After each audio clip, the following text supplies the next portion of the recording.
Hello, I am Mr. Olson and I am with Mr. Cassioni, and we are going to walk you through Randolph High School waiver process in only a few minutes. The first step to completing the waiver is to write the student's name, the course that they were recommended by our faculty, and the new course that you desire to move the student to.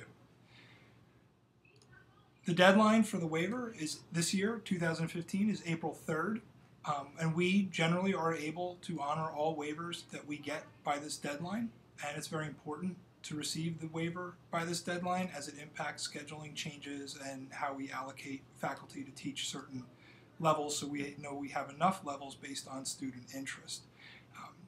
The beginning of this form has a disclaimer that this waiver is being submitted to the contrary of the educational professionals at Randolph High School, and if you believe or your student believes that they will have success in an accelerated course and a new level, that this waiver exists to be able to fulfill that request. The waiver and the written and typed rationale, which Mr. Cassioni will explain in a moment, should be submitted to the guidance department, and we will explain that in a little bit. Here's Mr. Cassioni to discuss the rationale. The next component of the waiver process is for the student to write and type a rationale for the waiver. The first component that should be included is a description of the current teacher's reason for not recommending the student for the higher level class.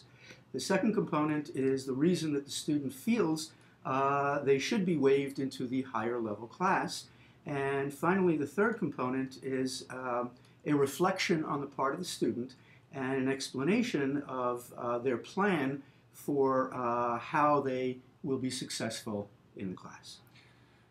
And all those, that rationale can all be on one page or multiple pages, but all together, and that should accompany the waiver form when it's submitted to the Counseling Services Department.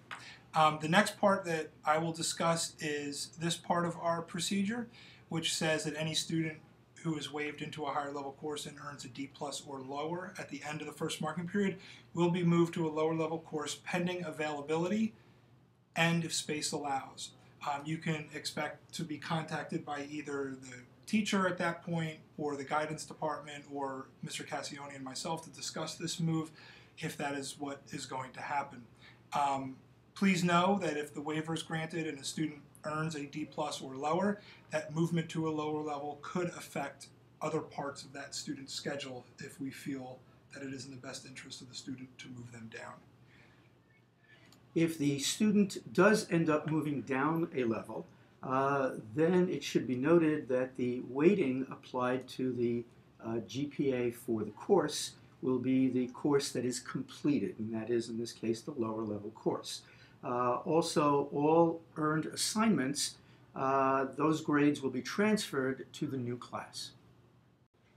Finally, the last part of this form is a disclaimer that says that you recognize that this placement is being made solely to accommodate your request and that you accept responsibility for this placement.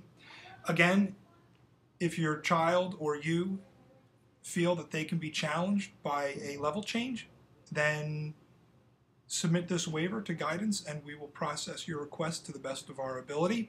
At the end of this form, the student signs, the parent or guardian signs, and please also include the student's school counselor's name.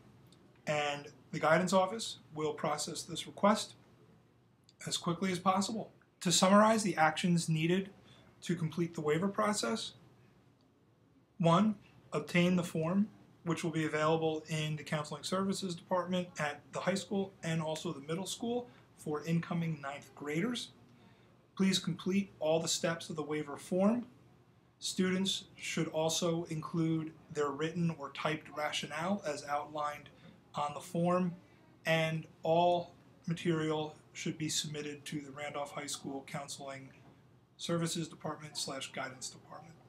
Thank you very much.